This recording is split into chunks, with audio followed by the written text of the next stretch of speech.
Hello and welcome back to Bits and Bobs podcast. In today's instalment, we will be discussing the history of the Royal Mint. The story begins in 886 AD, over 1,137 years ago. This was during the time of King Alfred the Great, who founded the Royal Mint in Londinium, which is now modern-day London.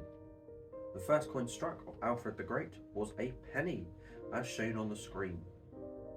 It is now on public display at the Royal Mint Experience. The London Mint remained the main mint of the nation, but during the reign of Alfred II, many tens of local mint were set up to help make enough coins for the whole country. The design of these early coins has the monarch to the obverse and has a long cross on the reverse to try and stop clipping. Clipping was the worst problem for the coinage, as people would clip the coins and shave off the silver to save it up for profit. Now at this time in history, the only denomination was the penny. It could be cut in half for a halfpenny and into quarters for what's known as a farthing, another use of the cross on the design to help guide the cutting. By the 1100s, minting had been restricted to London and Canterbury mints that were now large enough to make enough coins.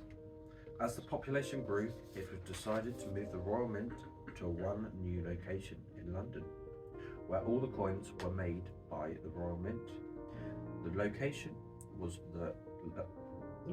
chosen was the Tower of London. The mint would remain at the Tower of London for a very long time, right up until the 1800s. The Tower of London housed all that was needed for coin production, from metal processing and melting departments to the striking stations. At this time, all coins were to be produced by putting a small, thin, blank disc between two dies, then striking the top die with a hammer, pressing in the design of the coin. Between 1300 and 1600, many more denominations were introduced. The halfpenny and farthing were given their own coins. The higher denominations such as 2pences, 3pences and 4pences and 6pences were also introduced. If you collect old British coins, then we will have no doubt that you have heard of the shilling, which was first produced by the Royal Mint in 1504. Then later we had crowns and half crowns. The Royal Mint first issued gold coins in the 1200s under the reign of King Henry III. These coins were very, very valuable. Many people back then would not have even had one or seen one, as they were reserved for the rich and for international trade with Europe. This method system was unchanged for centuries, with gold and silver coin denominations of the pound sterling that were struck by hand in the Tower of London. The next change came in December 1560, when the first coin press was set up in the mint. We can see here how the machine operated, using a large screw turned by two people to press the design into the coin. The use of the mills and presses improved the appearance of the coins and made them more difficult to clip and counterfeit, but it also highly heightened the cramped conditions using the Tower of London as a factory. Before we go further away, we must discuss the trial of the Sphinx, an ancient tradition that is still followed today. Once a year, every year, since 1282, the coinage of the Royal Mint is put on a legal trial, with the Master of the Mint as the defendant. It is the oldest and most exact minting quality process still in existence today. The yearly trial has ensured that the British coinage remains the most secure and precise in the world. And now we'll return to the main storyline. Following the outbreak of war with France in 1803 and the difficulty of accommodating new steam-powered machinery led at last to a decision for the mint to leave the confines of the Tower of London.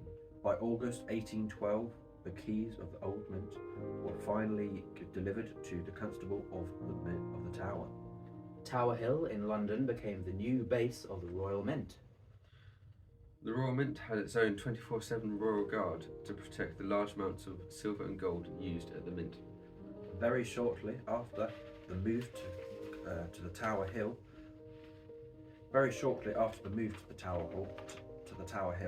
the Great Recoinage Act of 1817 happened. This meant that all silver coins were set to new, very specific sizes, and weights, so that all their values could be determined by simply weighing the coins.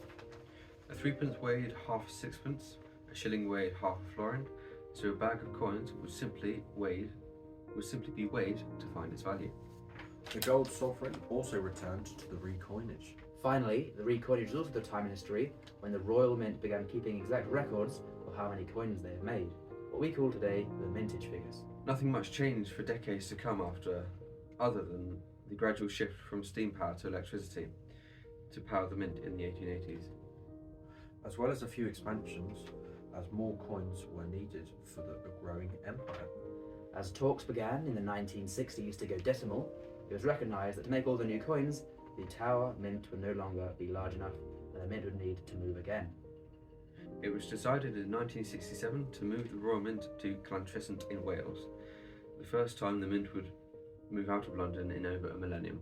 Queen Elizabeth II opened the mint in 1968. The two mints worked alongside each other for a few years until the Tower Hill Mint finally closed in 1975. The final coin struck there was the 1975 gold sovereign. In the 1980s, the Royal Mint moved to more of a collector market, frequently releasing new coin sets and proof coins. Today, as you may know, the Royal Mint released new commemorative coins almost every week. In 1987, the Royal Mint started a production of bullion coins for investors. They're still producing these today, and bullion has become increasingly popular. In 2016, the Royal Mint opened its doors to the public with guided tours and a cafe with a gift shop as well, as an opportunity to mint your own coin. The Royal Mint continues to mint circulation, bullion, and collectible coins to this day. Thank you for watching. Please comment down below any of your favourite coin eras from the Royal Mint. A special thank you to the Royal Mint Museum for lots of the research behind this video. See you next time on Bits and Bobs.